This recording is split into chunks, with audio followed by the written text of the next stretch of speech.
right. doing? What's up, Graham? How you doing? Yeah, good bud. You? Good Yeah, weekend? not too bad. Yeah, it's been all right. All right. Yeah, we went out to our new guy, Aaron. He had a cookout. We played some bags out in the elements, the outdoor weather. Holy crap. I forgot what it was like to just play outdoors for hours. Let me tell you, man, it's fun, but it's a PPR killer for sure. Like it will Yeah. destroy you, dude. So, bonus episode. We're joined here by the ACL Europe number 2, EJ VonDran, and our brethren from the Euro Trash podcast and my new club mate, Woody Woodson Jr. What's up, guys? Fresh off their trip, coming back from ACL Worlds in Rock Hill, South Carolina. How was it, guys? Man, it was the best time someone should only have a few times in their lifetime. My gosh, ain't that the truth? Just 8 days, 8 consecutive days of cornhole. Cornhole from 8 a.m. till 11 p.m. every day for 8 days straight. I mean, it sounds like a lot of fun, but it also sounds like I probably wouldn't have been able to bend my elbow for the next couple months. Yeah, it's been killer. Luckily, I got out there and I threw well over a point and a half of what my average is out here. So That's awesome. I loved it.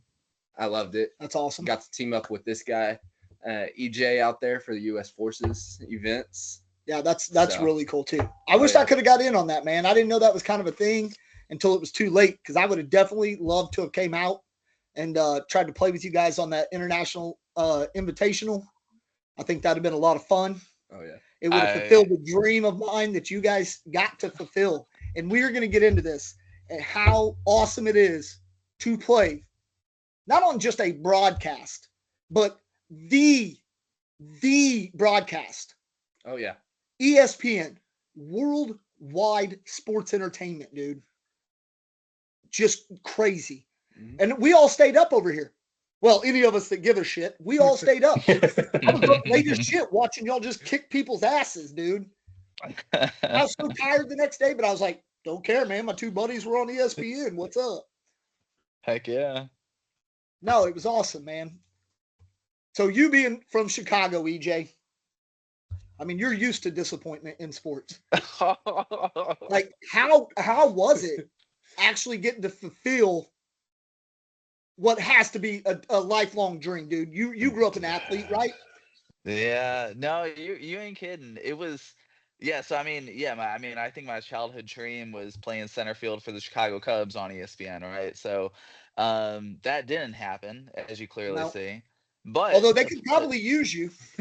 yeah, yeah, they keep. I think they're doing injuries, better than the maybe. Braves at the minute, though. Oh yeah, the Braves are shit right now. I do not know what happened. We did better Yeah. last year when 3 of our players were on the full year DL, not coming back at all. Now we're just like, hey, let's go back to the fucking early 2000s where we just sucked. Absolutely. Actually, But this is man, like no, reminiscence of the 80s. Like, dude, we're it was. terrible. Hey, well, at least I'll take my good Cubs here. But man, dude, ESPN, it was. I mean, that was day 2 of our trip, right? So Yeah. we get in on a few blind draws over at ACL headquarters day 1, and then the only thing lined up for us, I believe, did we have a small thing on Monday morning or no? That was No. yeah. So we just played some pickup games a little bit, but other than that, it was camera time, and it was be here for this time to go over the live stream and how it's going to work and all the rules. And my gosh, Woody, weren't there it was a lot of rules. There was so many jersey changes at the last second and bag changes, and having to look at bags to see like if the scorekeeper can actually see what the difference is in the hole and on the board and everything. It was insane. There were a lot of things that we just didn't have to think. We don't think about that we had to think about on the live stream, in addition to the pressure of playing on ESPN. And so I think we're all feeling quite a bit nervous whether or not we looked at. Yeah. So Oh yeah. Well, I mean, as an observer, I mean, some of y'all looked more nervous throwing than others. EJ, you looked like you in the tandem, you had a couple errant throws, but overall, man, Mm-hmm. like you dialed in pretty daggum quick. Like you dialed in pretty quick and got going to what we know EJ can do. You did have Yeah. you had a couple throws that went off, and then I mean, and I'm not even counting the couple air mails that you shot that you didn't hit, because an air mail's an air mail's an air mail. Sometimes you hit them, sometimes you don't. But yeah, you had like 2, maybe 3 errant throws, but then it's like you dialed in pretty quickly, I thought. Yeah, I would agree, man. Game one, yeah, I mean, starting off the whole thing, right? We're amped up. We're ready to go. We're playing against our European friends, right? So, Yeah. Woody and I definitely feel some bragging rights there. Oh yeah. And and so yeah, right off the gate, to play with a new partner from Canada, which great guy by the way, Oh yeah. Simone. Simone. And then playing with his bags, going against Roman and David, taking all the lights, everything into effect.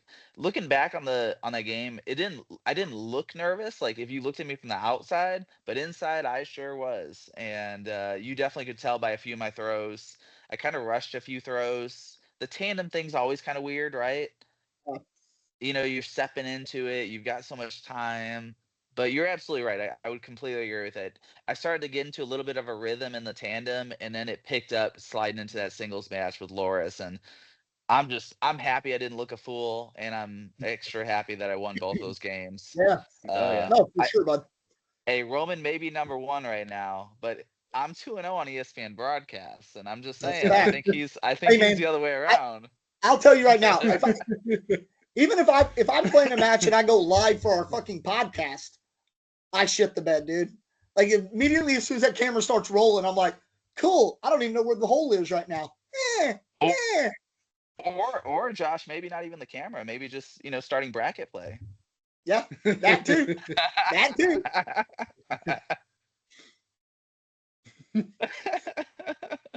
Well, I don't know, but it was awesome. Woody, man, talk about your game, dude. It was Man. impressive to watch you play. You played great.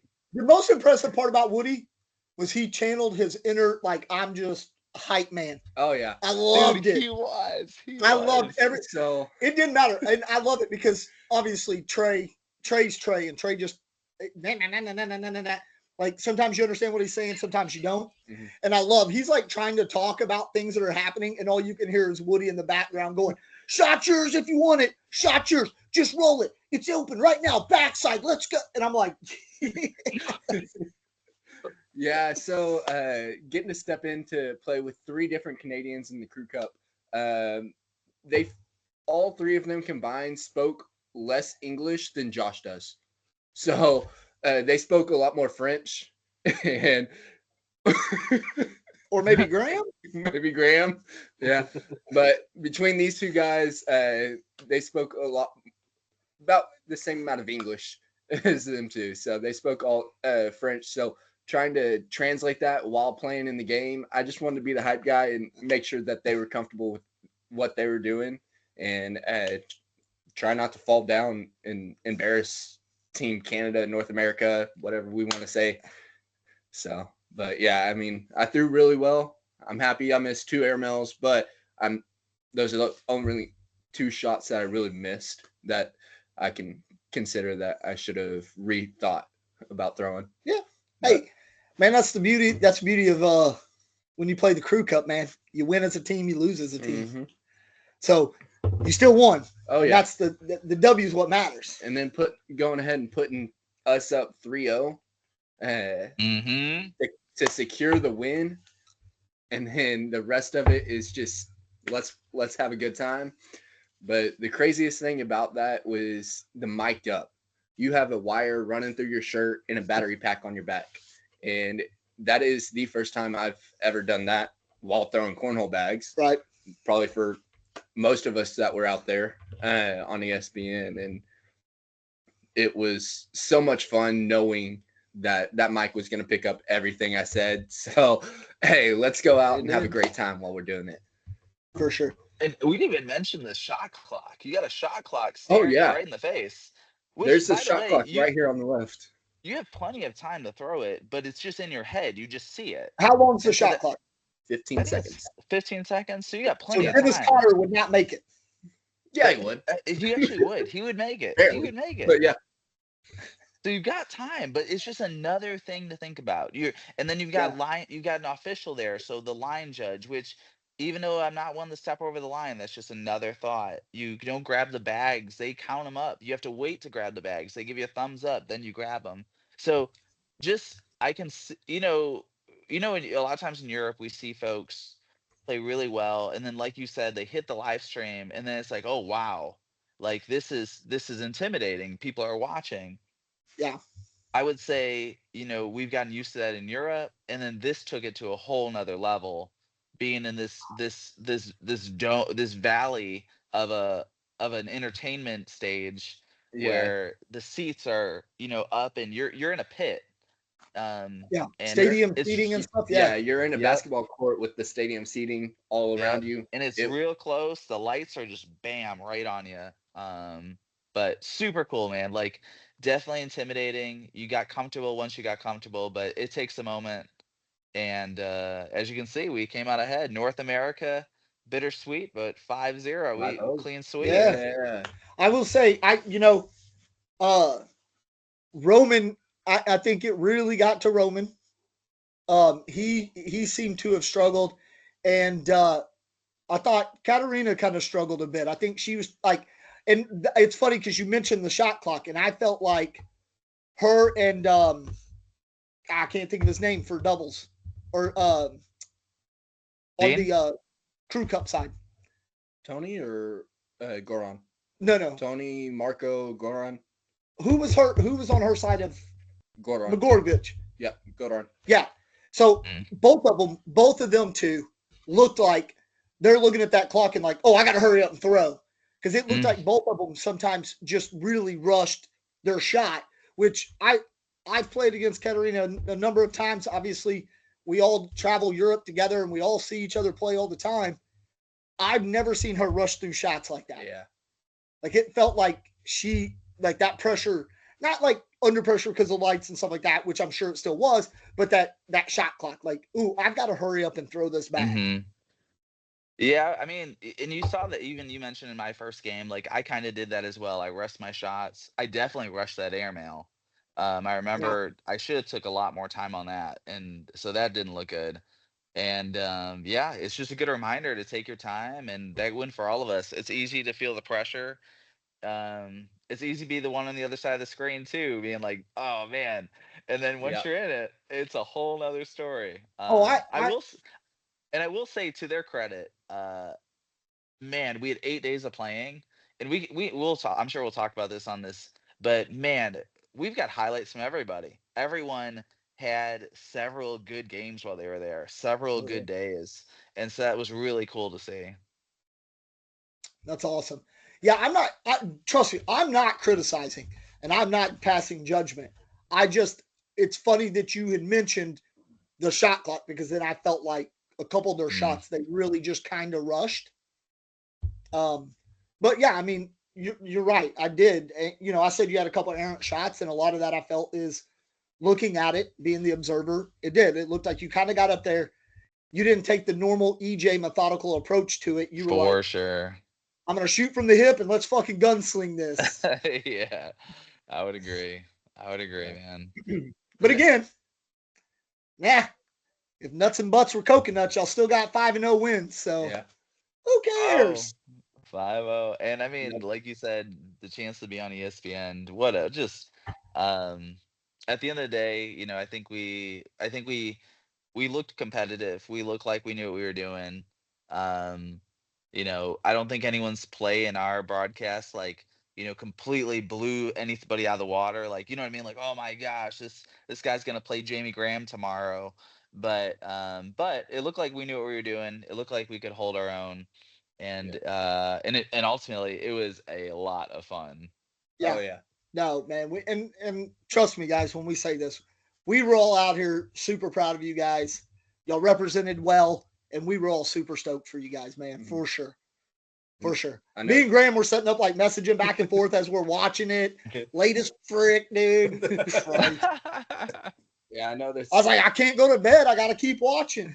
something else that TJ had said later in the week is on the TVs that are off to the side, when Trey writes on the board that you're watching on live, it's on the TVs. Right. So Oh if my you go gosh. look over there, like, hey, what are my bags looking at? Trey's telling you exactly what shot you want to hit. Nice. So No, that happened in one of my games. I think it was the game, my singles game.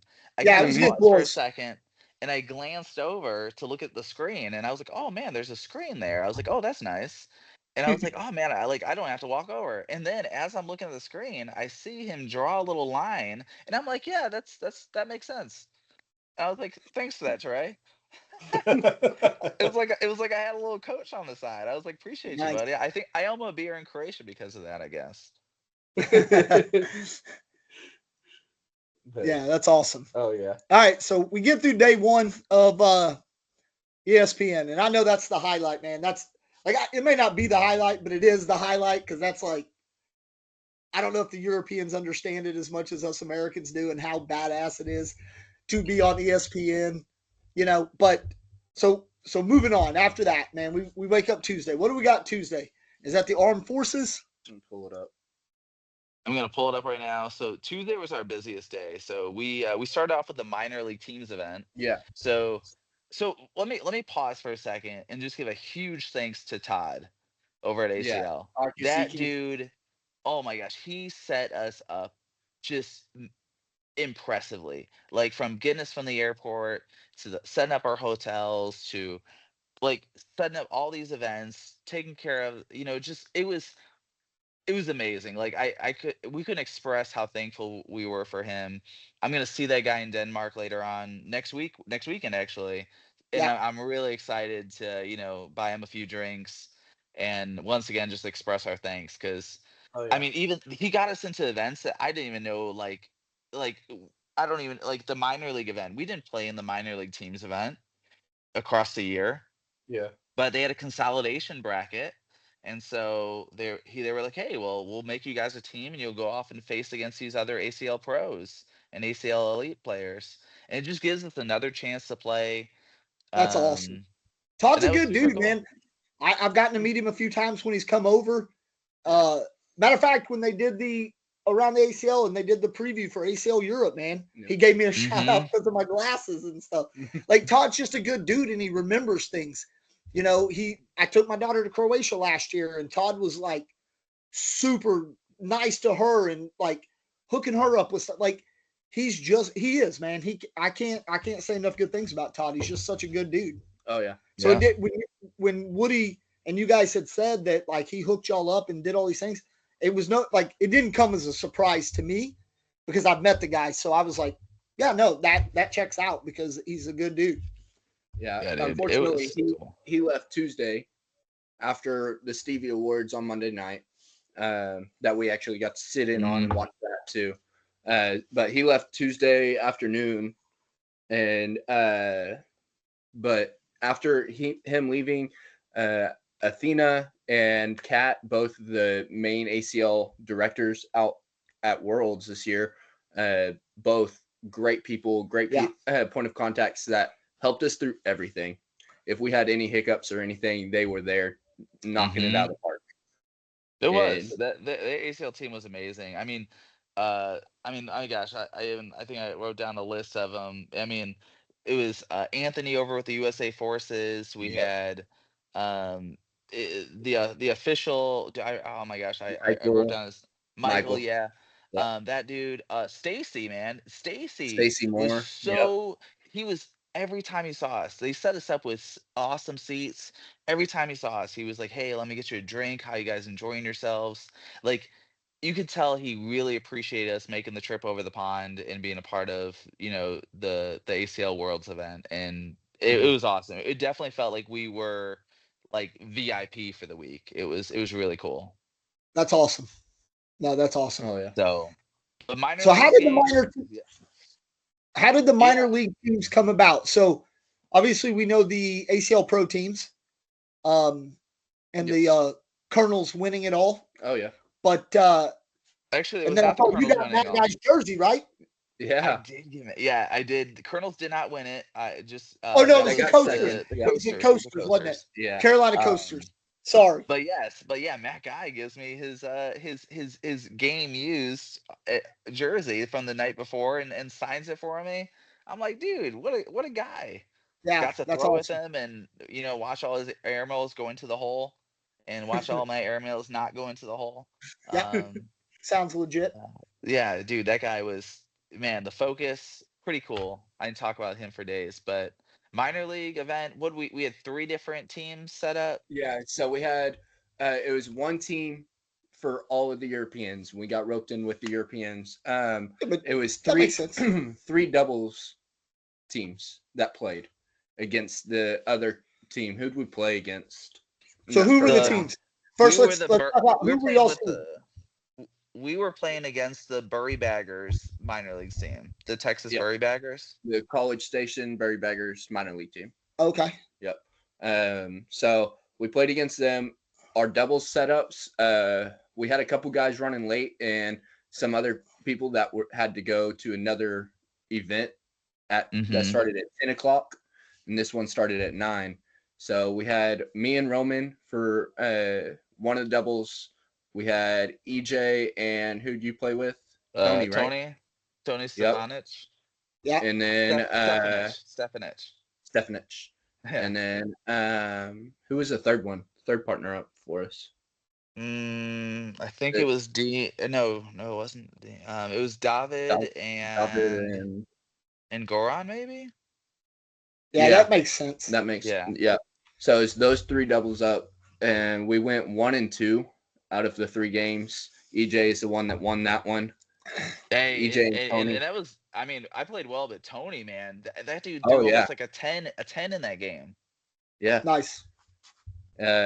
So right now, EJ's 3-0. Yeah. Through Tuesday morning. Through Tuesday morning, he's 3-0. Hey, don't Sunday blind draw. There was a lot of I losses. didn't. Hey, man. Hey, Just Monday and Tuesday. I just said real events. Not pick up blind draws. But I do want to point out that on Sunday I do feel like I got the best of Pat Sem, the seniors champion. So it was blind draw, but I'm just saying you got to take your wins when you get them. Did your partner let you down like your partner let you down? We don't talk bad about partners. Okay, but that's always good. That's always good. But that was fun. But he did return the favor later. I'll talk about that actually in a second. Oh yeah. So then the other Europeans went into their tournament. EJ and I had U.S. Forces blind draw later that afternoon. Mm-hmm. But that tournament that we had before, the one before that though, was the Pro Doubles qualifier event. That was the one before. You got put into that one. Yeah, Who did you partner with? So it was not blind. That was Katarina and I. Okay, for the Pro Doubles. Pro Doubles. The Pro Doubles qualifier, yeah. It was him and Katarina, David and Roman, and then Dion and Lorish. Yes, that's right. For the Pro Doubles qualifier that they all and went you won't through. believe the first game that I get paired against is no one other than Kaylee Hunter and Pat Sem. Nice. And Pat Sem comes to my side and he looks at me and he's real nice, real kind guy, but he says something along the lines of, "I remember you from the other night," and that was cool. And he said, "Yeah, I remember you." And then it kind of seemed like he had it out for revenge a little bit. And he did. He threw a perfect game on me. I threw a 10-1 and I had no points. That's like a kick right to the ball sack, dude. It's like you can't be mad. I tried to get a few blocks down and he was just, dude was on fire. He was just pushing everything. It was just like a bulldozer to the hole. Everything was he was just cleaning up shop and he just 12-10 me to death. Yeah. So, and that's why I always say you can't be mad at a 10 because there's only one score that can beat it. But if the person you're playing against scores that every time, you're just not going to win. In this case, he did every time. Yeah. Literally a perfect score. But So again, like you said, you can take solace in the fact that he swept in seniors. yeah, and seniors Senior doubles. singles Yeah, you're and right. You're doubles. right. Yeah. Yeah, you're right. So, For the but entire yeah, weekend, he went 11-1. I expect you to tell me So- that Katarina out threw Kaylee. she played well, but that would be a no as well. That would be a no. We scored 0 points that game. Or no, you know what? She might have got a point off on her. No, I don't know. I don't remember. I just know I didn't. So and hilariously, my gosh, the next game we had then we played against Herrera Jones, the pros. And they won their first game against man, David and Roman or Dean and Loris. I think it was Dean and Loris. Uh, so they won their first game, and then they lost, and then they came down the playoffs, and that game was a little closer, but we lost that one as well. So, whew, tough games, man. Was it all bracket or was there any Yeah. rounders? No rounders at Just all. all bracket. No The only rounders time the that they had entire week. rounders Yeah. was swap. The swap event on Wednesday was the only time they had rounders See, and at I think all week. I think people, and I'm glad y'all said that because I like we talk about the ACL events, we talk about ACL events and all this. I don't think people realize how like tuned in these pros have to be all the time because you're getting to an event and there's no warm up matches. You're just jumping right into some bracket play, going, you know what? I got to throw a 12 right now. Bracket play starting at 0-9 every day. Yeah. And Right I off want to point out, like, you're getting there at 8:15, and all the boards are already taken up. Like, Yep. you've 100. It was what 136 boards set up. 136 matches or and at all times, and all those boards are just completely taken. Everyone's already doing the exact same thing you're doing. You're competing against 1,700 players in that place to play. And there was one day, I don't remember which one it was, maybe Wednesday or so, where Dean got there a little late. He got there maybe 15 minutes before his game, and he could not find a board at all, not even to like try to get in with anybody. And so his first games were in the bracket. And they did one down and back. The guy said, "Let's get started." He was like, "Okay." And he said it did not work out very well for him. Yeah, that's crazy. Yeah. And it's like that everywhere. Like every day of the week, there's not a board open after 8:30. Yeah, it was. But you're right. I mean, you talk about people and folks in Europe, they talk about wanting to get their money's worth, right? Play 4 or 5 rounders games and at least 2 bracket. And I think we're really thankful for that, man. I love having that opportunity. So that's definitely Sure. something I'm going to be a little bit more grateful for moving forward on the Europe scene. Oh yeah. Yeah, you got to be dialed in immediately there, huh? Mm-hmm. Oh yeah. But So I Tuesday don't remember afternoon. anyone. None of us won on the pro doubles qualifier. I think all of us went 0-2. Yeah. We had a few close games. I know Loris and Dean, I think they got to like 15 or 17 on a game, so they almost pulled off a good upset. But at the end of the day, we didn't. It was tough. It was all pros. It was all pros to just move on to that final pro bracket later on that week. Yeah. So it was a challenger bracket, right? yeah, it was a challenger bracket. Yeah. Yeah. Yeah, you called it a qualifier Yeah. bracket. I knew y'all meant challenger. You're right. It was a challenger bracket. Yep. But later that Tuesday afternoon, EJ and I joined in on the U.S. Forces blind draw after all the challenger brackets were done. I got partnered up with another active duty cat out of not Colorado, but he was stateside active duty. Really cool dude, Orlando. Huge shout out to him. He carried my butt all the way through a couple of these games.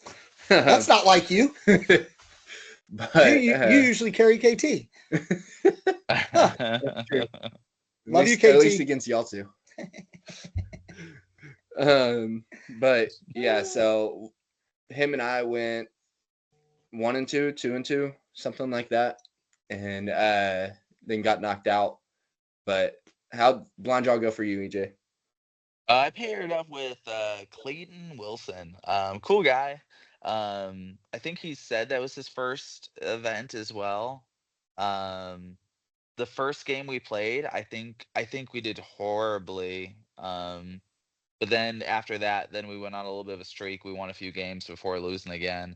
Um, the last game we lost was a nail biter. It was like I think it was 21-19 or something like that. But yeah, I mean we played well. I mean overall, I mean, and like I said, not to be like factitious or something, but I mean I threw like a 9-4 for the week overall. Like I threw well. Yeah. So so and he threw well. You're just playing against a lot of good competition, right? Um, Yeah, and so because at that point, I mean, is it fair to say pretty much everybody's throwing about a 9.5? Oh yeah. yeah, I mean, it depends on. Or I at mean, least the majority, right? Yeah, I mean, you're like I would say most people are at least throwing an 8. You're not getting. You're getting. Everyone's capable of beating you, is Yeah. for sure where it's at. So, um, yeah, but it was good. It was fun. It was really. I was amazed at how many people show up for that event and the skill specifically. You know, for a tournament that's exclusively for armed service members and first responders, right? There's a lot of good talent in that pool. A lot of Which, good elite players and former pros. so now you Oh, say yeah. that, and I'm glad you said that because no, Oh no. we struggle in England. We've got literally 3 bases, 20 minutes down the road, and we struggle getting players. You guys seem like Mhm. y'all even kind of struggle out in Germany. There's only a few of you active duty players out there. Like, how is it that all these really good active duty players and none of them play overseas? What is going on? They're all stationed either. They're Yes, either but you got to stationed in think the that States at least or some they're of them have already gotten out. stationed overseas. Yeah. I I just mean, we don't understand finally it. we finally tapped the Spangdahlem faucet just a few months ago when David Kellogg finally like he randomly showed up for the German Open and then he brought a few folks and now we finally have a few folks coming from iBase because before for the past year and a half it was just me. Yep. So I agree. Ramstein's a huge base, Yeah, huge, that's and headquarters. I don't and I understand don't it. I don't think I can name one active duty person right now at Ramstein who plays. There is one, Robin Coleman, There- partner out in Belgium, from Belgium. He doesn't travel too much. He was thinking about going to France, but couldn't find a partner. Yeah, so one dude that oh doesn't yeah, travel, okay. Yeah. Out of a base that's got like oh my gosh how many I twenty mean Yeah. thousand people. it's There's people oh my 50,000 gosh in the KMC area yeah alone. 50 Yeah, 50,000 it's like how in the world so but I it's the same agree out here. It's the same out here. We have a few, but that's it. And we can't. It's so hard, man. Yeah. We're hoping because we just Babs and them guys have been jockeying for a long time to get something going at the Galaxy Club on Mildenhall, and they've got a cornhole night this Wednesday, and then not this Saturday because we're in London playing in our first UK tournament of the season, but next Saturday on a Saturday night they're going to host, fill up a couple cornhole boards at the Galaxy Club, and we're hoping to go out there, drink some beers, and see if we can get some people to play. Yeah. that's Graham, good I you mean got maybe kids maybe that that's what weekend? we got to do Graham, you still with us? Yeah. You got the kids that week? Oh, you will have the kids that weekend, won't you? Yeah. Damn, that sucks. Hey, you can bring them down. I bet I could get my daughter to babysit them. Just saying. She'll only charge you about £30 an hour. oh jeez She'll probably charge I'm double just that kidding. when she meets them. I'm just kidding. oh But man. anyway, yeah. Okay, so you got all these elite players, and then when you start thinking about it, then you can kind of like. Chris was a good player. Mhm. Chris was a really good player, and now you're kind of seeing all those guys are still in the States, all still playing, man, and they're all that good, Yeah. if not better. Yeah, he was, if he would have won his last game, One game.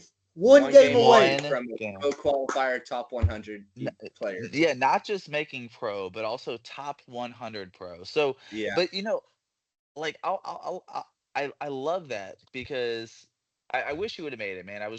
We were all sitting over there rooting for him through that long day, and man, that last game it was so close too.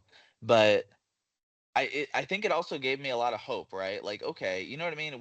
We're constantly comparing our game to the American pros who come over here, largely over at the Europe Open, right? Yep. And that's the best of the best, right? Those are within your top 20 players. They're Yeah. and absolutely they dominate, and they dominate over there too.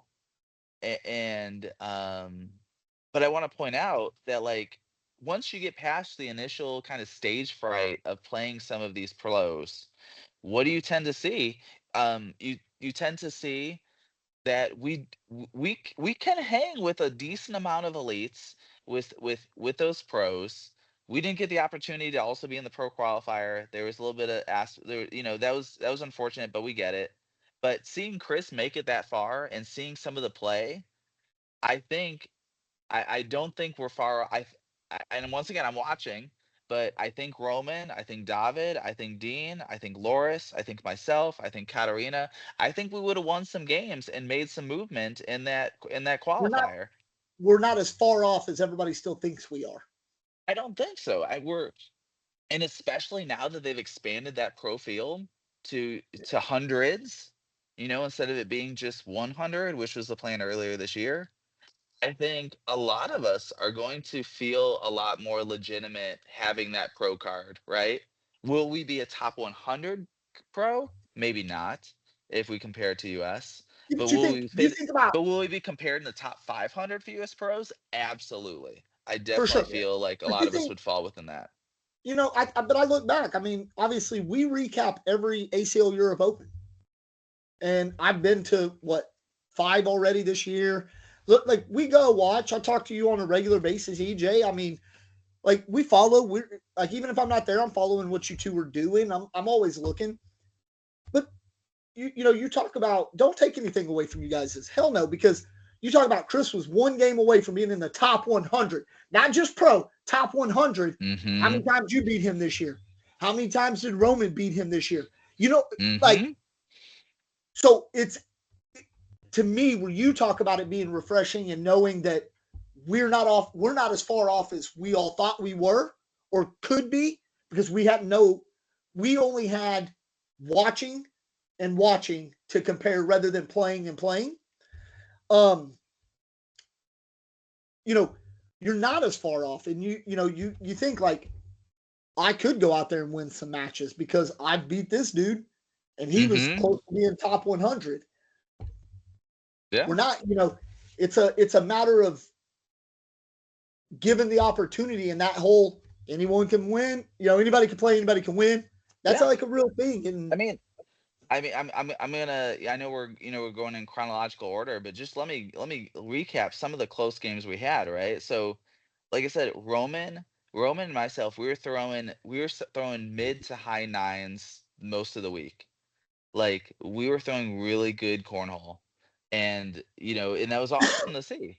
Katarina, I know you meant like, of course, getting over the nerves on Monday, but maybe that even helped us throughout the week. She was throwing a 9 PPR. Like, yeah, actually, there was a bracket we were playing together where hilariously every game she played was exactly a 9 PPR.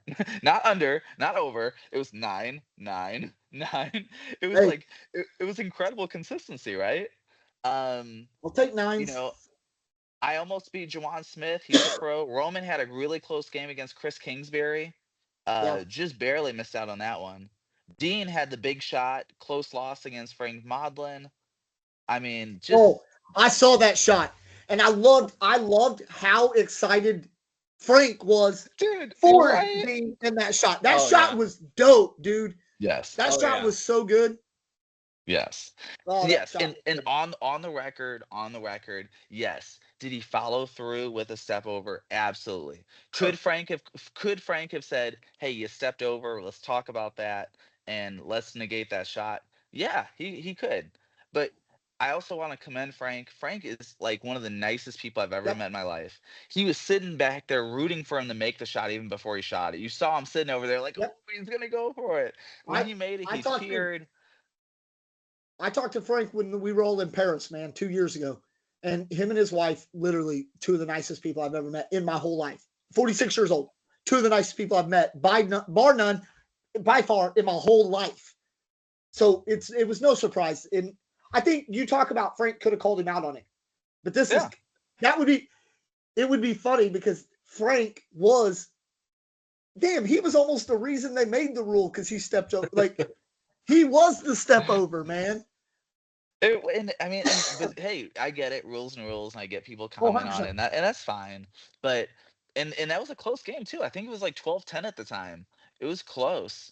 Um, but hey, I think that just speaks to Frank's character, right? Similar to what we kind of see in Europe, right? Where, um, I think it's more than just the game for us, right? And it's about the friendships we have and the camaraderie and the competitive nature, but yet still the cooperative nature of it. And I love that. And man, what a remarkable shot, dude. Like, it was just awesome to see it live. And really close game. Frank pulled it out at the very end, but yeah, just one of several examples I'll throw out there where we're not far off. I think we got to do a better job of closing. I think we get a little bit of stage fright, myself included, especially when that game's close. Like, in my head, I'm like, yeah, I'm 15-15 against Jawan Smith.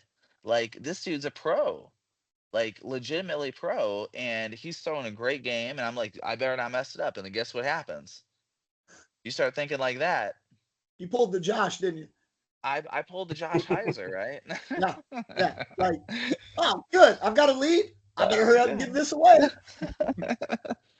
But man, but yeah, dude, it was a blast. Dude, it sounds Yeah. like y'all had a good time. Oh yeah, we had a great blast. And for those that, sorry to go back, but for those No, that don't please know how the pro qualifier works, everybody's broken into. There were like 8 different groups that were all fighting. There are 64 singles in each group, Right? and they're all fighting to get to the next round. Well, it's 3 rounders. There's no bracket play until the very, very end. So each round or each group goes into a 3 rounders. Okay. So if you get 2 wins, you move on to the next round. Okay. So then you get put into another set of group or another group that has cut down all the 1 and 2s and the 0 and 3s. Okay. And so it's smaller. You're sitting at about 30, or you're sitting at 64 again, but you're sitting at maybe 4 or 6 groups. Okay. And then you do another 3 rounders. If you go 2 and 1 again, then you get to move on into the final bracket. Okay. And you have to win at least 2 brackets or 2 games in the bracket to get that top 100 pro. Okay. And then, so Chris won his first one and lost his second one. It was a close game too, like we were saying. And that is where, if he would have won that game and finished that game off, he would have taken that next step into that 3rd game and gotten his pro card. It didn't matter what he threw that next game. Oh. So, And then he was 1 game off in the Armed Forces championships too, right? To making the championships. He, not to win it, but he was 1 game. He lost the 1 game to Simone or Simon. Yeah, Simone. Yeah. He lost his, going to the king seat. He lost, went down to the 3rd place game and lost that one. Yeah. Also. Yeah. So, and that was in the upper or the lower bracket. So it was bracket A, and then you had also bracket B. The winner of that had to play Simone at the very end. Because there was a lot of controversy over that. Yeah. A lot of controversy. And at first I didn't realize, because I missed it. I don't know how I missed it. Probably because it was late as shit when y'all were playing on ESPN. But I missed it that he was Canadian Forces. Yes. So when that got posted and we were talking about all of it, I was like, my first thought was, well, is he Forces at all? Like, is he Canadian or not? And a lot of people post in ignorance, obviously, because it's uneducated, and they're like, he's not even Canadian military. He's da-da-da. And then like, and I went back and I was looking it up because I was like, well, I want to know for sure. And I was like, oh, well, okay, I don't feel as bad because he is Canadian military. I did kind of side with, I don't think Chris was necessarily complaining as much as he was is like, you catch us out on all these rules all the time until it's convenient for the ACL, and then those rules kind of go away, you know, because the fact is it is U.S. military or U.S. Armed Forces tournament, not all Armed Forces tournament. Yeah. And for me personally, I thought I'm okay with it because Simone is military. But then at the same time, I was also like, well, just 2 weeks ago, we won the Canadian National Championship. So I could see where Chris might be a little pissed off, and some other people that came and you know, paid their money to come and go do the U.S. Armed Forces, and to see a Canadian Armed Forces guy win it.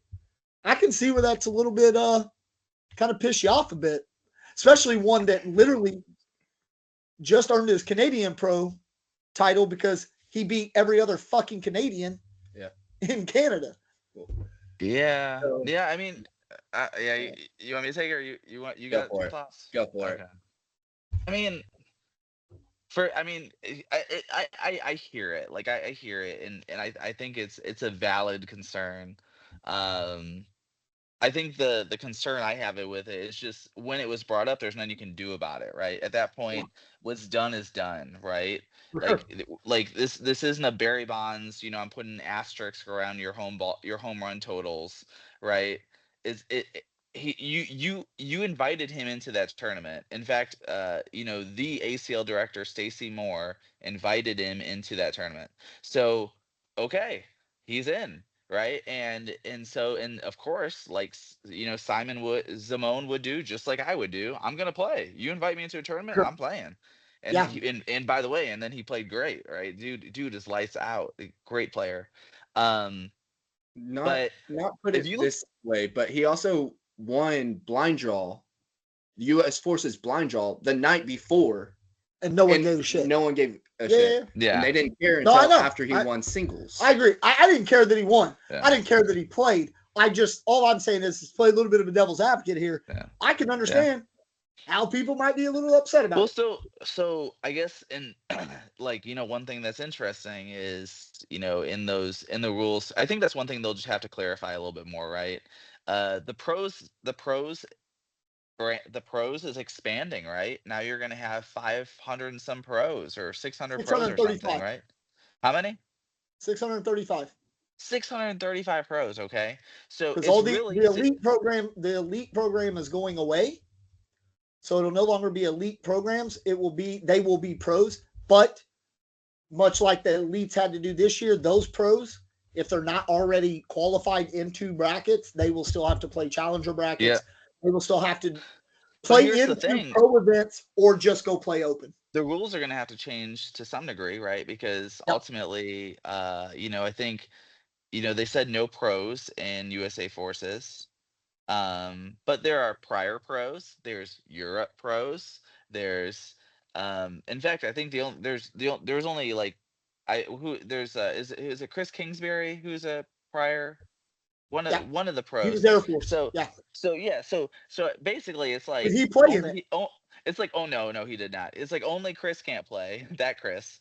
But like there were tons of people who already made pro this year. There were tons of people who, so like, I think they'll just have to clarify, and ultimately, but completely understand your concern. Completely respect the stance. I guess to some degree, you know, I can only imagine how hard it must be for you know, for ACL to manage a 1,700 player week, right? And comb through and make sure. Heck, they thought Woody was going to play with himself for doubles. Yeah. They caught that one because Woody Woodson was playing with Woody Woodson, and that was his dad. Yeah. So they caught that. They called me up before doubles started. If Josh was running, like, I think, especially for the armed forces, I believe 100%. I think it should be open to worldwide armed forces. If we're gonna talk about we want global expansion on the game, Yeah. let all armed forces from every Yeah. country come and play. In fact, and don't even say pro or not, whatever. If you're Well, armed forces, so it doesn't matter I what you've think done. that's I kind think of it's just where now I think that's where it kind of becomes this line to draw.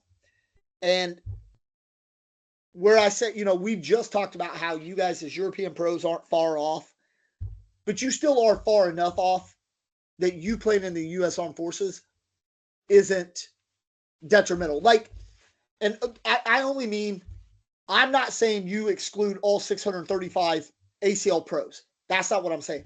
You definitely got to exclude probably top 100, 150. Like, you maybe, can't, maybe. because at that point, though, I think, first of all, I think I would probably lose a little respect if a top 100 ACL pro that week in and week out at opens are in the pro open division. They're in those 4 brackets. They're fucking competing to go win and do these things. If all of a sudden at Worlds, they're like, you know what? I think this week, man, I'm just going to go down and play in all the armed forces dudes just so I can get a win. I don't know. Me personally, I'm thinking if I'm that dude, I'm not that guy. Like, if I have a legit chance, because I'm in the top 100 to be a fucking world champion, I'm probably not going to go play in the U.S. Armed Forces tournament. Yeah, I mean, I guess I hear it, but I don't know. I guess it's just hard to draw that line, and and we saw But an example of that last week or 2 weeks ago. you can't draw Um, the line. You can't. so Because that's if why you that'd be start my drawing the point line, is don't if have you a start line. drawing the Just line, you'll have no tournament. Because once you start drawing one line, there's other lines. There's going to be lines all over the place, and you're going to end up with a 10-person tournament, and they're all going to be people like me that are retirees and can't fucking make any other bracket. Like, that's going to be it. Because you can't take out. I'm never taking you out of it as an ACL pro. I'm not going to take you out of the Armed Forces tournament. Yeah. But I'm not going to take Chris out of it. I'm not going to take Simone out of it. I'm not. Like, that's what I'm saying.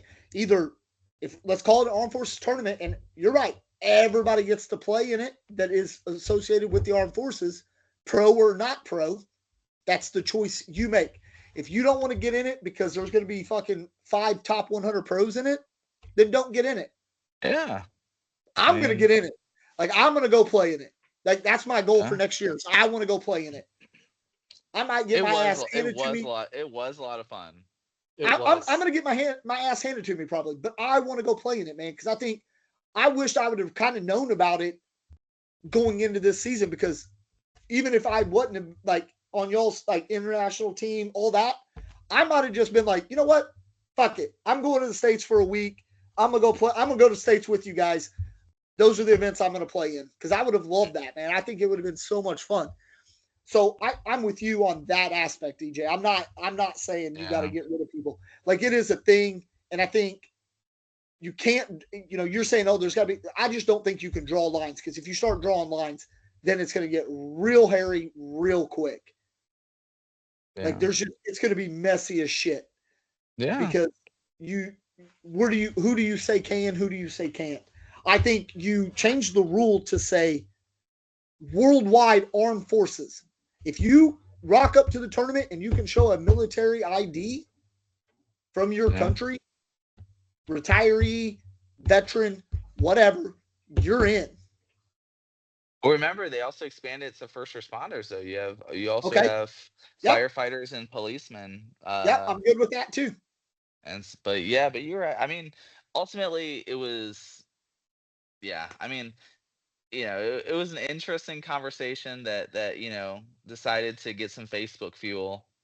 But man, but that's definitely not to take away from the play. The play across the USA Forces tournament was pretty top notch. There were a lot of really good players. I don't doubt it, man. I don't. No. Like, unfortunately, none of them are stationed at Lake and Heath, Mildenhall, Ramstein, or Spangdahlem. Yeah. Or Spangdahlem, yes. And probably not Aviano either, because I'm not hearing of anyone, that went to the Italy Open that was. I don't know any military people in Aviano that play. Luis Varga. Oh yeah, no, Luis. Yeah, Yeah, yeah, but he's yeah. not He- Aviano. No, he's not. He's Air Army, and Force, he's like, Army. yeah, he's Army, Yeah, and that's he's right. some Yeah, like little see? hole in the side of the mountain, dude. Yeah. So, Yeah. no. So He'll we be got to in find Joey. these players. He's my partner. Nice. For real? That's funny. Yeah. That's cool. But yeah, man. I mean, blind draw continued the next day too, right? That was when we were doubles. The big blind draw, like the No, no, not blind draw. U.S. forces. We had. Oh, Yeah, we had US our- US Forces Forces doubles, was yeah. the next day. And that one we got messaged on Wednesday saying, hey, or Thursday maybe, hey, we're going to start rounders at 10:30. There's going to be 3 rounders for USA Forces doubles, and we'll go right into bracket afterwards. And And that was just for fun. Just for fun. Yeah, just for fun. Like it's not mandatory. So if you got other things, y'all can go play in those other things and then come play bracket. It's not to seed y'all. It's not to do anything. Just to get y'all some warm ups. Nice. So one thing I'll add to the seeding, when they don't use rounders for seeding, they use seeding based on points already obtained throughout the year. Specifically, my understanding was ACL state points for So at you least the got USA one. forces. So yeah, Yeah. so some poor individual the first round was win against me in singles. And they were like a high seed, and I'm like number 60 something or whatever, and they're like, what is this? Yeah. So that was interesting. So I think that was, all the folks in Europe had really hard first games. Yeah. But nonetheless, that was How cool. did you do? How did you do individually in U.S. Forces singles? Well, all right. Well, before we get into individually, was that a first doubles game, Woody? Yeah. Dude, The first first rounders. one. First one rounders. Woody, what'd you throw? A 9-6 or something? Yeah, either a 9-6 or a 9-4. Let me see if I can pull it up real quick. I think like a 10. He throws like a 9-6. We had the most complete game that 9-6-7. And EJ threw a 10-3-3. yeah. Nice. Yeah, we and don't get me wrong, that was definitely the best complete performance by either of us that day as a team. But we did well though. We went 2-1 in rounders, right? Yeah. The last game I threw 3. So yeah, we should have had that one. God, you didn't even have to mention that. I wasn't even going to bring that up on the podcast, bro. I didn't bring it up. I didn't bring it up. Woo! But we did well in the bracket. We won a few games. We played well. We had to go up against some ACL elite players. I think like Ricky Jernigan. I think he's a prior pro or is a pro or is an elite now is a pro, something like that. Eric Cardoza. That guy was kind of the head honcho for the minor league bully baggers, I believe. Yeah. And that dude was throwing like 10-6 or something throughout the week. He was lights out. He's also a pro now. But we held our own, man. I was happy with how we played. We had fun. We changed our bags as the boards got a little stickier. That worked out well. Yeah, it was good. I was impressed, man. Woody held his own, dude. Woody held his own. I appreciate that because I was scared getting partnered with you, and I was like, "Oh, this is gonna be you fun, but this is asked. gonna be stressful." So, This guy. Yeah, but it was good, man. And then USA Forces singles, I did well. I did well. I did some damage. I think I'd have to go back and look. I think for my bracket, I think I ended in like 5th or 7th. Yeah. So That's good. I yeah, can dig that. it was good. Near the end, just it's just you're playing against players at that level where you miss 1 or 2 shots that you want to make, or you're going for that push that it bunches at the hole, and that's a big deal, right? That's Yeah. you wanted that, and so a lot of those games are close, and just a few things didn't go my way. But I was happy with how we played. Like I said, I Yeah. think I was still in that 9-4, 9-5 territory. Yeah, I can dig that. I can dig that. Yeah, but And What else? Friday, Saturday, Sunday, we ran into the intermediate. I played intermediate. EJ played advanced with alongside most of the other Europeans, and I had a couple of other guys that came down and played with me. Goran and Marco. I think Tony may have come down and played intermediate. But yeah, we Friday I played doubles with my dad. Got 7th in our bracket. Yeah, man. That's which awesome. is freaking awesome. But I yeah. think it's awesome that you played with your dad, and you know what I mean. Yeah. Because I like as y'all know, man. I took my daughter to Croatia last year and played doubles with my daughter. Mhm. We didn't win a single match, but it was by far, out of all my competitive cornhole, it was by far my most favorite time and most memorable. Just getting to play with my daughter. So I can only imagine like you and your dad getting to play together. I bet that was like really, really dope. And then to Oh, do yeah. well makes it that much better. Mhm. Oh yeah. When I go home, if there's a TCL signature or anything like that, me and him will go play doubles together Nice. at that thing too. So getting to play at the World Stadium with him and go Yeah. and grab 7th in the intermediate, which is everybody other than people that have already grabbed the higher PPR levels to go and get promoted up to competitive or advanced. Yeah. And so you get all these brand new players that are only playing on Scoreholio coming in, throwing 9 PPRs in this intermediate. And me and my dad are out there throwing 7s and 8s, but their partnered are throwing a 6. So Yeah. we're Equals it getting, out. getting points, Yeah, losing yeah. points, but we're winning games. So it's nice. How'd you end up doing on Friday? I was just Friday. Katarina and I were in advanced doubles, and we played against. Yeah, so the first game. This is another one where the state seeding was unfortunately pitted us against the number 2 seed. One pro, one elite player. Um, that pro player, Riley Din, that dude was shooting great. Um, and we held our own first game of the bracket, and but unfortunately we didn't win. We didn't win that one. We did get a few games eventually, and guess who ends up winning the entire bracket? Was the team we played the first game. Oh, nice. Yeah.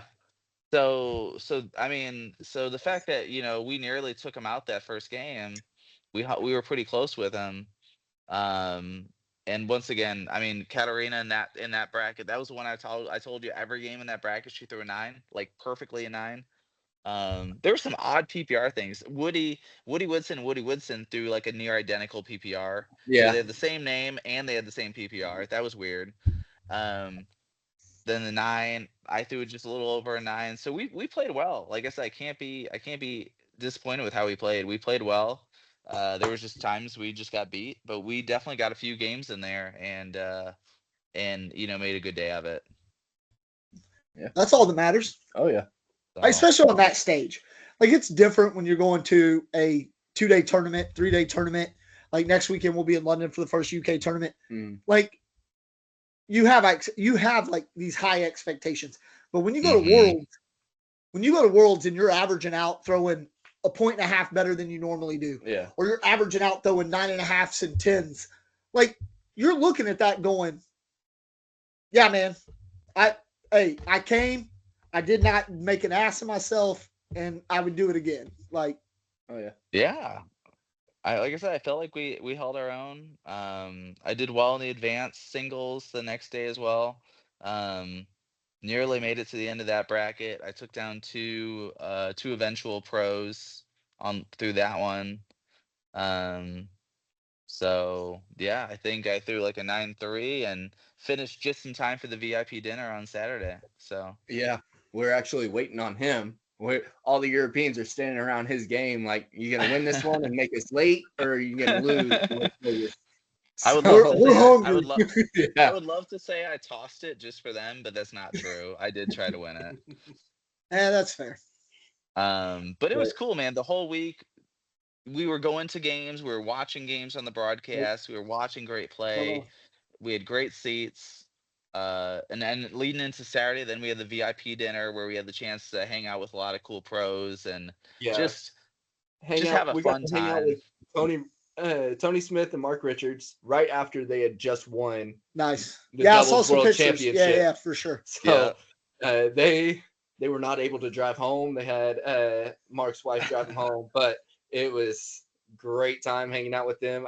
We played a little Yep. sit and go, a little blind draw, single elimination, and got paired up with Tony Smith. So it was You really did? fun. That's who you paired Yeah, with? That's cool. yeah. We lost against Roman and Tony. See, hey, look, Uh, it just goes to show you, even one of the best in the world can't carry him very far. No. And even after he had been drinking since they won, Tony Smith still threw 9.7 against Roman. Yeah. With my bags. Like, Yeah, what like is this? he just picked up random bags and was like, you know what? Fuck it, let's go. Dude, Like- insane. I think Hey. who was I was paired with Athena Delgado's husband. I'm blanking Oh, on yeah, his name, but he actually threw really well. He threw like a 9.8. I threw okay, but I was going up against Jay Rubin, and Jay Rubin had it out for him, man. He's a cool dude, by the way. Oh yeah. Really cool dude. He seems like a cool guy. Oh yeah. He's super Yeah. cool. Like, yeah, Jay Rubin seems like a really cool dude, man. Yeah, there were a few people we asked to show up to this event because I think we just thought they might be pretty cool. And Jeremiah Ellis, For which event? The VIP dinner. Okay. So Yeah, all the Jeremiah Ellis, Europeans coming over got messaged and was like, "Hey, let me know who you want at this event. We'll invite them, see if they show up." Oh, that's dope, dude. So yeah. we got to pick and choose what ACL pros that we got to invite, and Jeremiah Ellis showed up. The guy, father and son showed yeah, up. the guys, Matt and Yeah, Brett the showed up. guys. Jay Rubin, Mark Richards, Tony Smith, Jeremiah Ellis, from a few others. Hilariously, I think there was a translation issue when Todd sent us the message to invite a few VIPs. I think it came out in Croatian that it was a possible blind date with a pro because the most popular player that was chosen for the dinner by our Croatian friends was Kaylee Hunter. yeah, of course it was. And so that was really funny. I don't think she did not come though, did she? She didn't show up. Yeah, because she thought Sarah Cassidy did. So Oh, they that's thought right. it was And- blind date yeah, that's right. Croatia. Yeah. She's like this has got creeper status written all over it. I'm not going. yeah. But dude, Sarah, that's right. Sarah showed up. Samantha Finley showed up. Yeah. Miranda Coy was there. Miranda Coy was there. Oh man, I'm blanking on somebody else. But Lori, really, did Lori Dool go? No. No, that's Laura Dool- surprising because they're attached at the hip. Laura Dool is there. I talked to her earlier that day. Really cool person actually. But I think she had to leave because she's starting she's a school teacher Yeah, and she had to head back to teach to get her classroom ready or something. So Sure. she actually left the Worlds I think Saturday night or first thing Sunday morning. fair. But another cool person though, Sarah Cassidy. Really cool person. Yeah, I mean we know a lot of these players are really good on the boards, First of all, but I always thought Sarah Cassidy would be a cool person just by the way she wears her hat and her hair. She's like the 1990s Vans skater chick, like fucking poster child, man. 'Cause she wears her hair down, like just completely down. She doesn't tuck it back or anything. And I think, oh my God, you jumped out of my childhood skater magazines, dude. Like she just Dude. seems like she would be very just chilled and like cool and like laid back, man. Dude, some of the other people that were out there that were like, "Oh my gosh, AJ Sims, what a cool dude! Oh That yeah. dude, that dude is so cool." That's literally He was the over. podcast I'm looking most forward to. Oh yeah. Him Yeah. and Dude, oh Jeremiah my Ellis. gosh, The whole yes, the truth. one that's coming out. Oh my gosh, Oh my god, it releases Monday. It releases Monday, and I cannot wait. I can't It's gonna wait. be hilarious to hear two of the most outspoken people in the game Although be in front of a me and camera. Graham are kind of mad at Jeremiah right now. Nah. Weeks ago, Jeremiah was like, "Yeah, I'll definitely come on the podcast," and he's ghosted us ever since. Dude, I will send him a message, dude. I will tell him that you need To be him fair, on this podcast. If they're Yeah. two of the most outspoken, we're probably the two most outspoken in Europe for it. We need a collab. Yeah, Absolutely. I'm Let's just piss saying. everybody in Cornwall off. Fuck it. Absolutely. Dude, I would be willing to bet that he's definitely going to do one with you in the near future. No, there's no doubt. I know he was busy going into Worlds, them getting their And then obviously podcast, this. Yeah. because that's how all this started. If you go back and look at that thread of how this all got going, it was Graham posted from our podcast page going, "Hey, you should come on our podcast." And he was like, "All right." And then Denny and them were like, "Yeah, Jeremiah, go get on their podcast, man. They're good dudes." And he's like, "Yeah, I'm down. Let's get on this." And then all of a sudden, AJ Sims is like, "Fuck that. We should just start our own podcast." Yeah. And then it just Fair went boom, boom, boom, boom, all over the place. And I've literally not been more excited ever for a podcast in my life. Harry, come with something saying about when's the next Big Asp episode or something like that. Like, and I said, "Oh, if you got time to burn while you're waiting for it to think, you check us out." And then he replied with, "I'll only check it out if I can come on." I was like, "Yeah, 100%." Yeah, because Graham's like, "It's just kind of a shit show," and he goes, "Well, I'll check it out if I get to come on and contribute to the shit show." Yeah, we're like, "Yes, by all means, come on." Dude, another person. I mean, like I said, take note of some of these names because I would be willing to bet Jeremiah Ellis, Jay Rubin, Sarah Cassidy, Samantha Finley, Matt Guy. A lot of these folks, you invite them on the podcast, they're gonna say yes. I think they just really want to grow the sport. I mean, same with Frank Modlin, Deborah Odom. Oh my gosh, another one of the nicest people on earth I met. Jeez. Oh, yeah. Yeah. Obviously, I don't know much about Deborah Odom.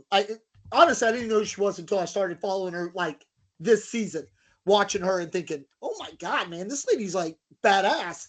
And she like is the one Mother of those, Teresa of cornhole. It seems 100%. Like I look at it and I watch her like mannerisms and the way she interacts with people when it's during a game, even during a match, like an intense match, and the way she interacts, and I just think, "Oh, man, I wish we were like." You're the best. Yeah. It was awesome, dude. So I mean, from meeting people, we got to see some legendary games there. The 50 round match against Were y'all there in Cash, attendance? Yes. insane. Near the end, I 50 was. I round did match not. I with did not Mark attend. and all Y'all were there Jackie. in attendance. Yes. Yes. Okay, I've got a question. So there was chatter. Yeah. There was chatter about people in the audience giving it all this when Cash had missed the shot, and all the nerves must be getting to him. And then there was chatter that Mark turned around and was like, "Dude, he's missed one. Like there's not nerves. Like it just happens. Like that he was kind of defending Cash. Like, well, I don't think necessarily that was the I don't know case from about what that, but I do know he was trying to, like, there were kids over there running Yeah. around on the floor and like right by the guardrail, and they were jacking around, and like stuff was getting in his eye line, Right. and he was yelling at the kids, talking to the kids, saying, "Hey, quit that shit." Yeah. fair. But I don't know about. So him maybe it was defending the other way around. Cash. Maybe I misread the comments. So How you it know what? played out. One of the real interesting things I saw this week that I think is really starting to change the game, right, is we're getting a lot more youth that are entering the sport, right? Like, no kidding, the amount of youth that were playing under 18 was nearly comparable to the age range of the next bracket. It was like 370 players, in their upper 30s, and another 340 in the lower 30s, and it was like 300 players that were under 18. Yeah. And so we're getting this like Actually, huge ACL posted. Yeah, I have it. push of Under youth. 18 is 214. Yeah. For the That's next insane. bracket up, 19 to 25 is 238. So we've got a ton of youth coming up. We also have those teams events, right? And those teams events are adding a lot more flavor, a lot more audience attention, honestly, a lot more shit talking. Yeah. So you could hear it. It was just all in those teams events. Oh, he's gonna miss it. There were people telling him what to do. You should airmail it, even though it's clearly you shouldn't be airmailing it, right? Sure. You're hearing the audience get real involved, which is something that I think is a little different from years past, right? Where cornhole is usually a tennis sport, right?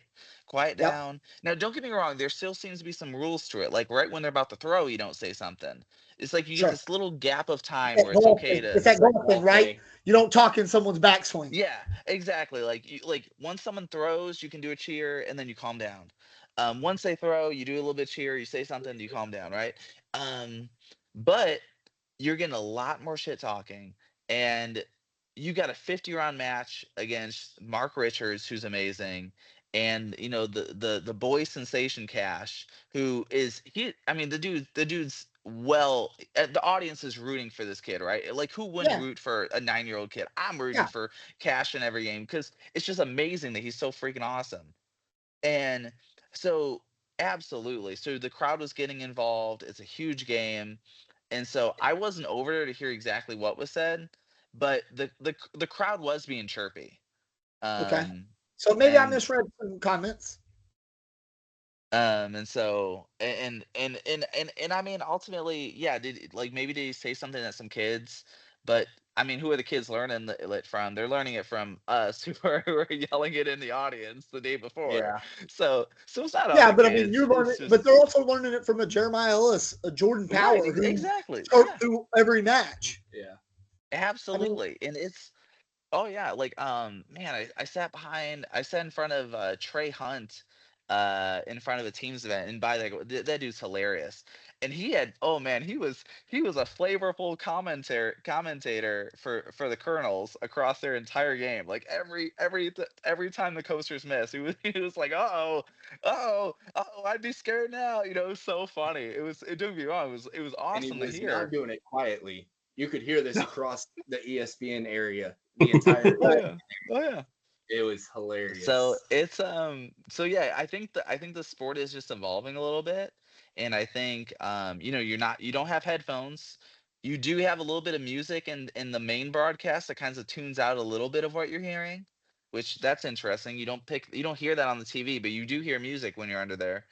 But they weren't on a main broadcast. They were actually on court like 6 or something. Yeah. Marking test. So yeah. everyone was huddled around a regular broadcast, a regular court, and they just turned up boards so more people could circle around this incredible game. Yeah. I mean, because let's not kid ourselves. It was an incredible game. 50 rounds, man. 50 rounds. 50 rounds of plus 11 PPR. Yeah, 11.2 and Insane. 11.1. Like, 0.1 difference. yeah. They missed Insane. I will throw more front boards in a match than they missed combined, not off the board, just on the board. Dude, Cash. I think they both threw 39 four-baggers or something each or something. Like, dude, like I mean, like on a good night, I throw maybe 23 the whole night, 26 the whole night, and they threw 39 in one game. Yeah. I think the most I've ever thrown, it was in a UK tournament, and I think all day I threw 10. All day. Like 7 matches. Yeah. It was a great game to watch. There were so many of it. There was another close call. Espen Jackson was playing another guy, and it was I think it was like 2019 or something. And the dude got one of the elite players or maybe pro now got called for a foot foul to end the game. Bonnie Campos. Oh, yeah. Yeah. On the Oh broadcast. man. And Yeah. so that was a big talk of it. There was Oh man, Which- there were so many Hey, incredible great games.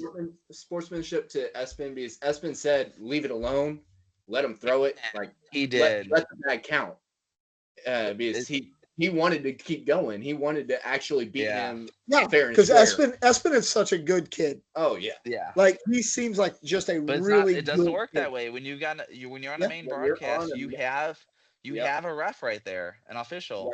whether it's on ESPN or Court 1 or 2, wherever the Yep. YouTube is. No, I at, know. We watch a lot. You got Yeah, I got the you for sure. officials there, Mm. and Yeah, so it was, and I mean, I don't remember if it was that game or a game before, but I think someone had mentioned that maybe that official had already given kind of a warning to him as they were walking down, like, "Hey, wash your foot." So I'm not sure, but but man, it was just incredible. Like, I mean, and then the game 5 to determine the team's championship between Eric Davis and Cash. I mean, Cash was the singles decisive game 5 player. Yeah. And That's on a 9-year-old shoulder. Like, dude, and that's he played crazy. an and he extra played great. $25,000 to the all right. team, I'm gonna ask to the you. winning team. I'm gonna ask Dr. EJ now. All right. As a psychologist, like, what does this do to the psyche of a 9-year-old? Yeah, Dude, what would you say, a normal 9-year-old or this 9-year-old? Because I mean, What makes him you hold on though, what makes him not normal? He's still a normal. I remember watching all I know him is open number, what was it, like open number 5? He was playing like Mark Richards and he side rails one. And I remember Mish Thompson talking about it. Me as a father, I'm sure EJ, you as a father, Graham, you as a father. I know Graham did because me and Graham were talking about it when it happened. We were messaging each other. He side railed it, and you could see his little lip start to quiver, like because he just thought, "Oh my God, I've just lost this by side railing it." So he is a normal 9-year-old. You say, "Oh, a normal 9-year-old or this 9-year-old?" He is a normal 9-year-old. He just happens to be extremely fucking good at cornhole. Well, I will point out there were and I'm not sure when you saw that, but when we saw him make a mistake, he gathered he gathered himself and composed Oh, himself very well. He did I was gather himself. amazed. I was amazed. Like, he was doing his little, like, he'd put both of his hands down. It was kind of like his Wusa moment. I'm not Yeah. sure who taught him that, but it seemed to do the trick. Um, and like, even when he was making good shots, he was on the broadcast and he was like pointing to the camera. I'm like, this dude is like, I mean, it was impressive to watch. And it's sad because he ended that game. And at that point, yeah, you saw the emotions come out, right? Like, he went over there and I saw his mom and dad console him. And that was such a like a caring moment, right? It was so nice to see that. Um, and I'm sure he's in there thinking, "Man, I lost this for my team." And I'm like, "Yeah, if your word of loss and my word of loss are a little different because you threw like an 11-1 or something." Yeah. And so yeah, did you lose? Sure, but You you threw against played the magician. amazing. yeah. Yeah, and the magician round was limited on format. fire. And that's the thing. Yes, because it is round limited. Yeah. And the And that magician matters. was on fire. That Yeah, Oh guy, yeah. it didn't matter what bag. Eric Davis was just like, he already throws a roll bag. All of his throws are roll bags now. You notice it just has rolling action to all of his throws. And so he just didn't care what was in front of him. He was just like roll, roll, and he was lights out. Huge kudos to him on that one. Oh yeah. But then Cash came back, junior doubles, and that was a really close game, and he sealed the deal and made some big shots. So Oh, Oh yeah. I'm glad you brought up the junior doubles because nothing brings me more joy at all. Out of all the events, out of everything I watch all season of all cornhole, whether it be Europe, whether it be it doesn't matter. Nothing brings me more joy than watching Braden Wilson and Cash win a match because Braden runs over and picks this kid up like it's his own little brother and he's swinging him around like a proud father, proud brother. Like nothing brings me more joy than watching them two win, dude. It it was brings so me fun. so much joy. Did you see that little commercial of them where like they were like sitting next to each other and they were talking? No. Yeah. Graham saw it. Yeah, Graham saw it. like an ESPN Sports Center interview or something like that, wasn't it? Oh, yeah. Cash was like, Yeah, I'm gonna have to look for it now. Braden was like, yeah, Cash would follow me around a few years ago. He just wouldn't leave me alone. He was like, Braden. I mean, Oh, dude, if they it stick was together funny. next year, Dude, that would be a great. to be honest, they need to run juniors doubles and pro doubles. Yeah, pro They doubles. just need to go run pro doubles together as well, man. For sure, dude. Watching some of these kids play, dude. They cap off how many ACL juniors they can have, Sure. and that's not because there aren't many of them. There are. Some of these kids are amazing over there, and I was just like, dude, we were watching this one 6-year-old. I'm gonna say 6 because he looked like he was maybe 6, maybe 7. But so like this kid was watching games. He was like commenting. He looked like that kid in the sports game who was just yelling everything and like getting all involved. Between games, he was oddly sucking his thumb, which told me maybe he was a little younger. But then he was out there practicing, and the dude was like rolling over stuff and doing penguins and all this silly stuff. I'm like, what's this kid eating? Yeah, it's crazy. It's such just a crazy phenomenon. Like, I mean, yeah, I would get beat by a kid who sucks his thumb. Yeah, but the thing is, and we go back to this all the time. In the States, we all know this. Like, maybe not you as much in Chicago, but like Oklahoma, like when I lived in Southern Arizona, Texas, there's nothing but land. So you can easily have a shop or somewhere where you just have a controlled environment to throw bags all day, every day. And that's what these kids are doing, man. Yeah. That's all they're doing.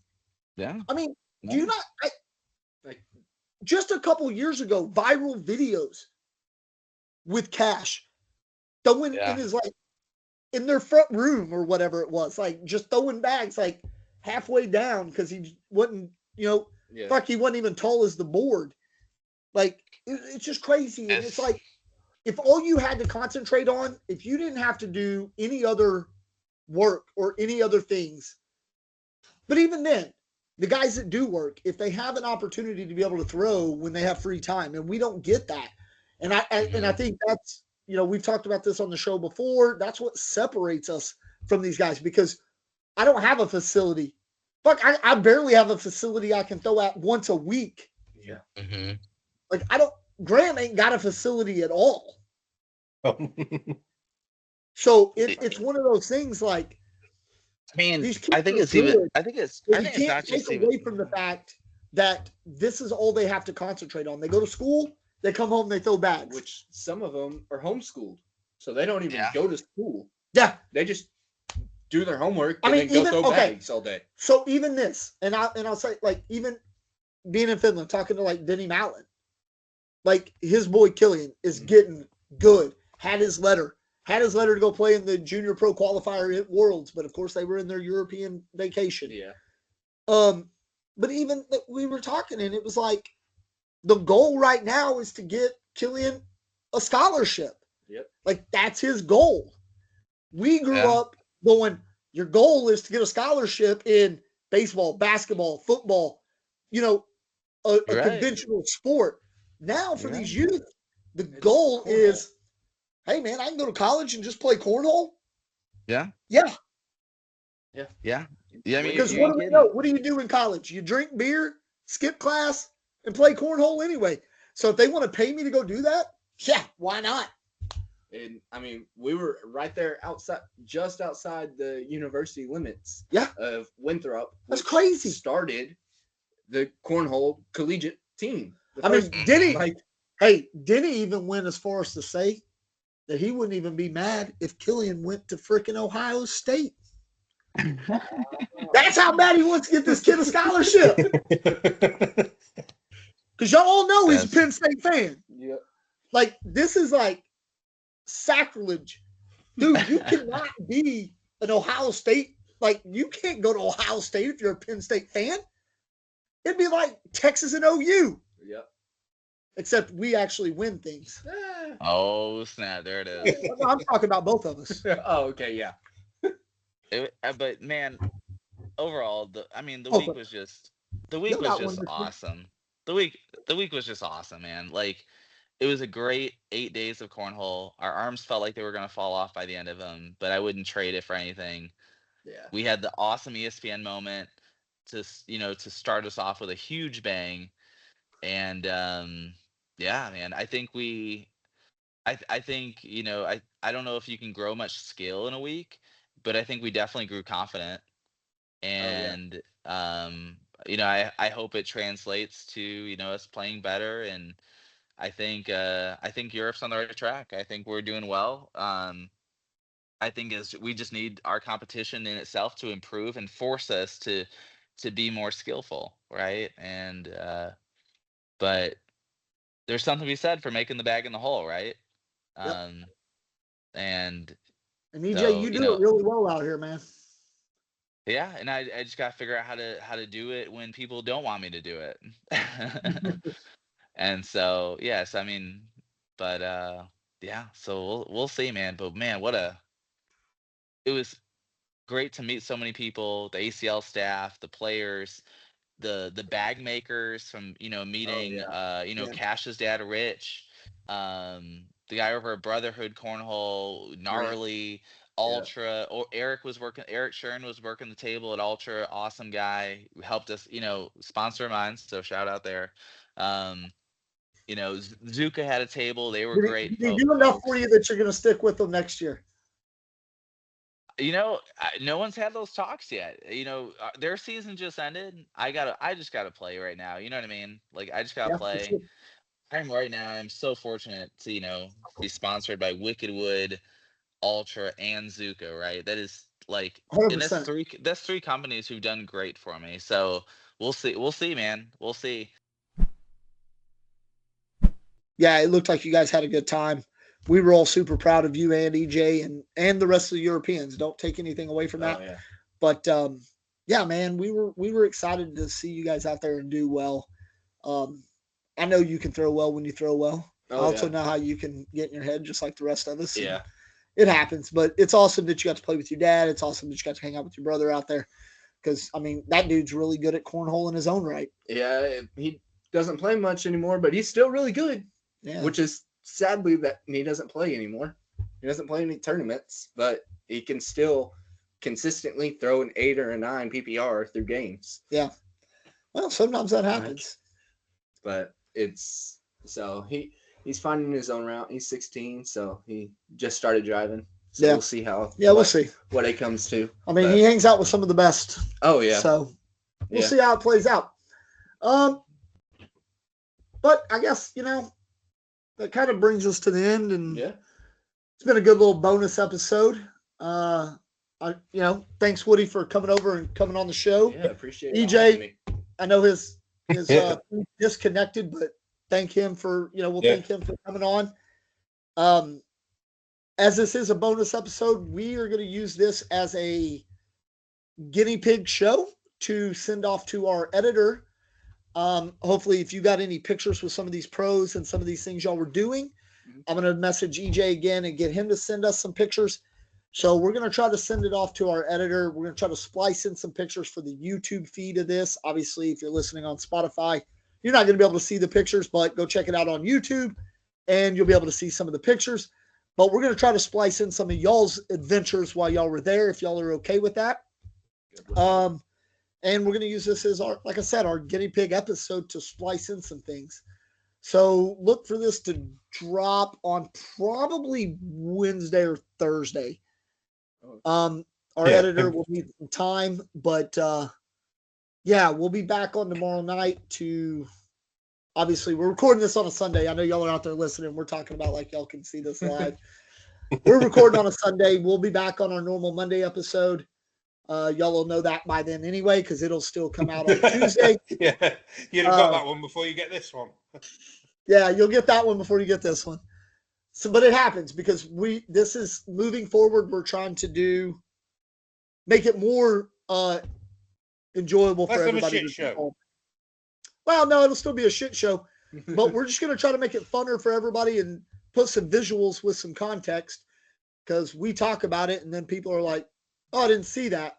And then you think, oh, okay, well, let me try to throw up some pictures of it. Speaking of, EJ, my internet dropped it. Of course it did. But I'm Should have paid surprised his my internet internet bill. held up. Yeah. So, but yeah, I don't have much else. What do you got, Graham? Anything? This is a super long episode, man. I'm hoping people will listen and stick it through the whole episode, man, because I think it was a good episode. I think there was a lot of fun information. There was a lot of just good information and good experience. Oh yeah. I think people listening can kind of get an idea of what it's going to take to up their game and step up that level. Yeah.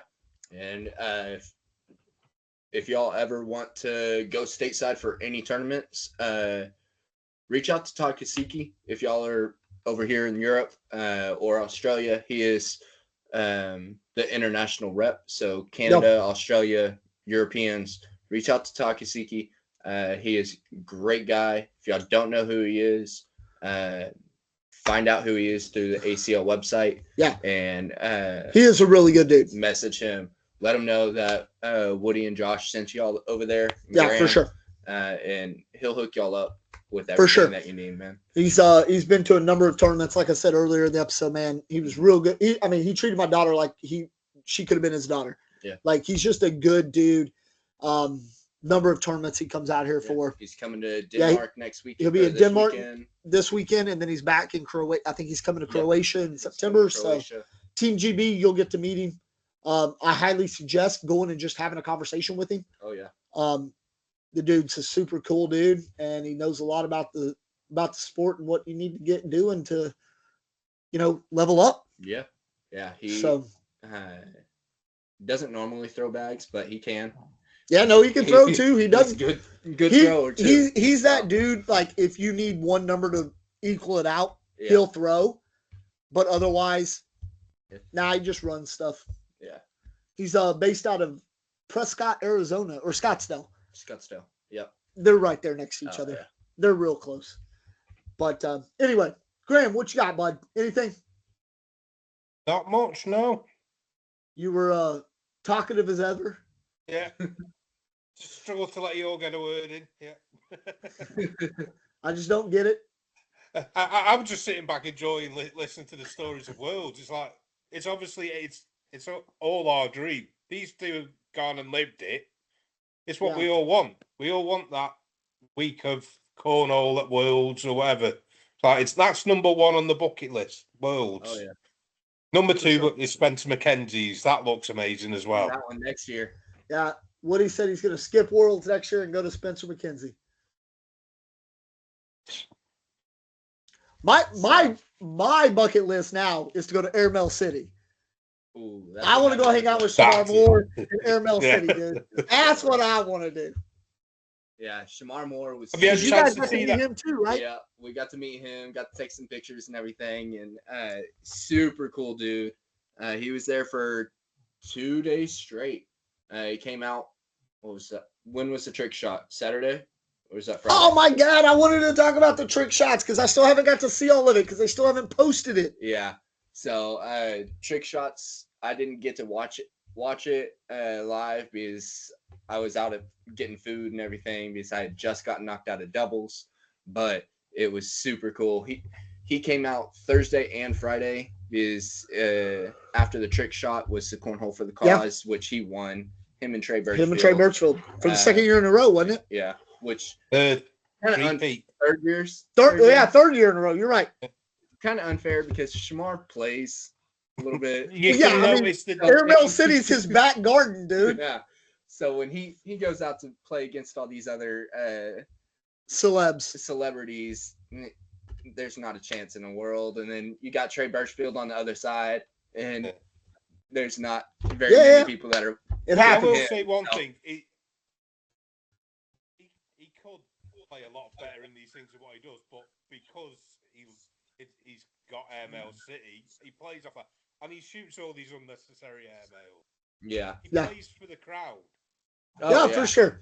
His PPR could be like be 1.5, 2 points higher than what it actually is if he played properly. But he's an entertainer.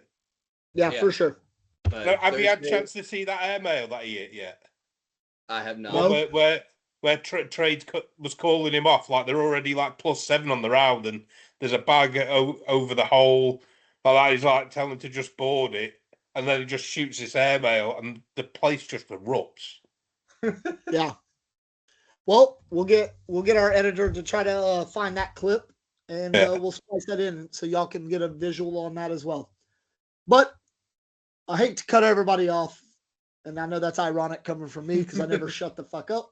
But we are hitting about the 2-hour mark. And, I mean, we struggle to get people to listen to us for a half hour to an hour. So hopefully people do, though. And if you don't, I don't give a shit. Whatever, man. I'm going to keep doing this. So we ain't fucking leaving. Yeah. We were the first and we'll be we were the first and we'll be the last. What, podcast? In the UK. Oh, in the UK, yeah. Oh, we were before you too. Yeah, nope. Y'all were? Hell yeah, we were. Oh, this has been an idea since before Paris. It's not even about an idea. We started recording almost a year ago. Oh, okay. We've done this for 30 for ages. We've done this for 30. Monday will be our 35th week. 35th episode, yeah.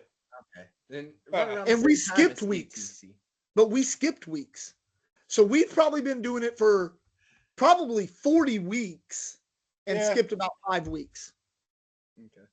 Where we've had things going on that we couldn't, whether I was traveling or he's got his kid, like stuff going on. Yeah. So but nonetheless, we were the first in the UK and we will be the last in the UK. Oh yeah. We're staying. Hey, I don't care if I just have to get on here and just sit here. I'll do it just to prove a point. Oh, and we know you will. Yep. Too. 100%. October 17th, episode 1 dropped. Yep. Okay. I don't know when. Well, like I said, it was an idea since before the European Championships in Paris. Oh, yeah. Y'all's first one, I think, was January. Coming into Slovenia. Was it? Or December to preview the new season. 6 months ago? Yeah, and we're in the 8th month. So January, February timeframe. Yep. Hey, but again, we love our brethren over at the Euro Trash. They are the pod queens of the year. I do pick up my dresses on Monday, tomorrow. I got picked up from the mail. My mom sent me 11 dresses. So I got to try them all on and see which ones fit. And I can actually Don't worry, throw Graham, I'm going to make you model them for me so I can pick a good one. Oh, God.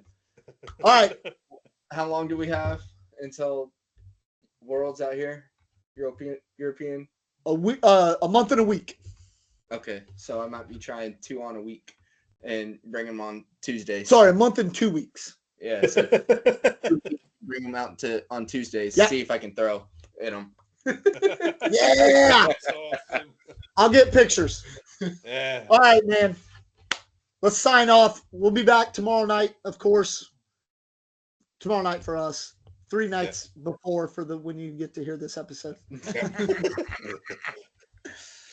All right, man. Peace. Laters. Josh. Hey, Graham. Remember. Just board it. Board it. Laters. Bye. Later, brother.